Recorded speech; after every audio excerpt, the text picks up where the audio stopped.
Thank you, Mr. Chairman. Undersecretary Nuland, thank you for testifying today. We are sitting here watching the most significant military conflict in Europe unfold since 1945, since the end of World War II.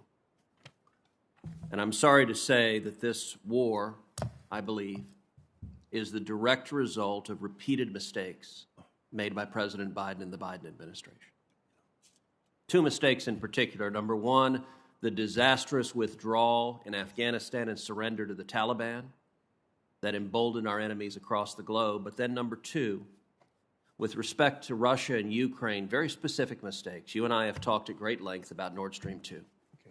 As you know, this committee and the Congress won a bipartisan victory stopping Nord Stream 2 in 2019. I authored that legislation.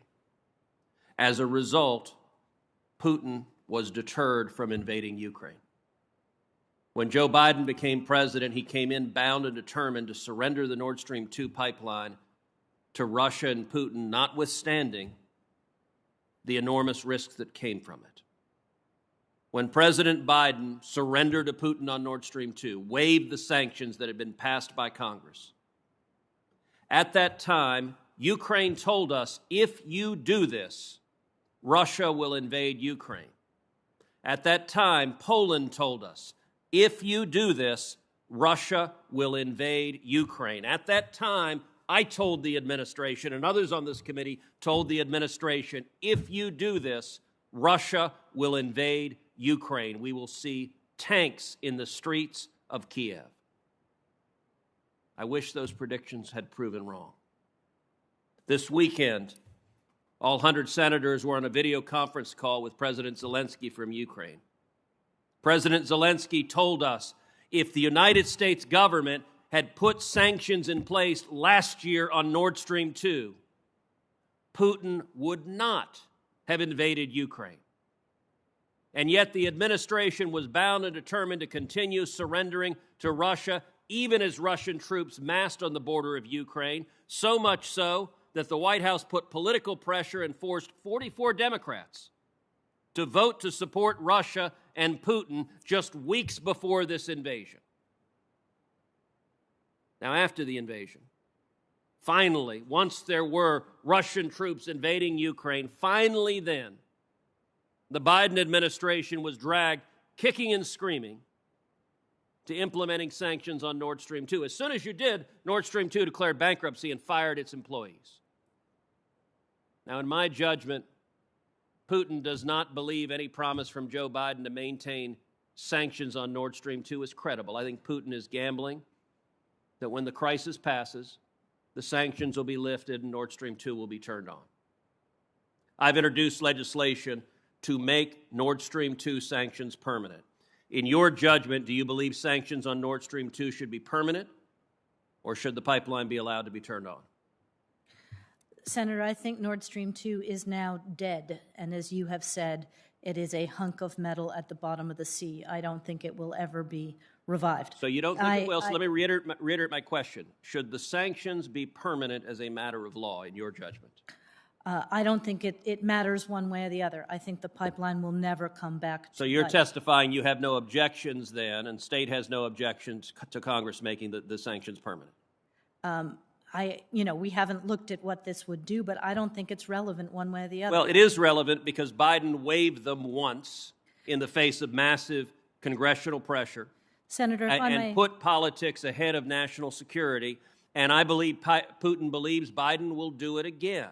Senator, When the administration announced sanctions on Russia, it glaringly exempted energy from those sanctions. Now, this morning, the Biden administration listened to calls from me and from many others to finally include a boycott of Russian oil and gas. That was the right thing to do, but it should have been done at the outset.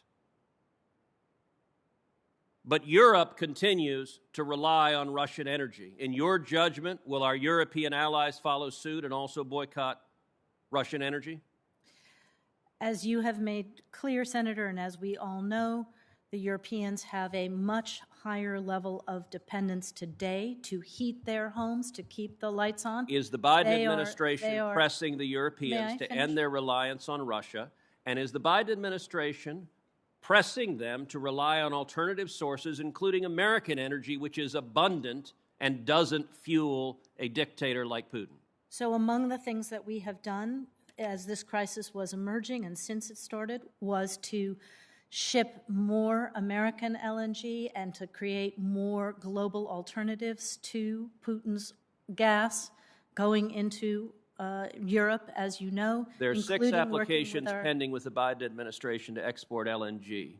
None of them have been approved. Do you have any expectations that any of them will be? So the European LNG terminals right now are at full capacity to receive. Okay, you're not one answering of the the question. things. One of the things that we are pressing Europe. Are you going to answer the question? Can I try to? You can answer the question.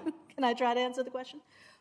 We have taken advantage of this tragedy to again speak to Europe about its over-reliance The question on was Russian simple. energy. Do you and anticipate to the say to them, applications to export LNG will be approved? You're not answering that question.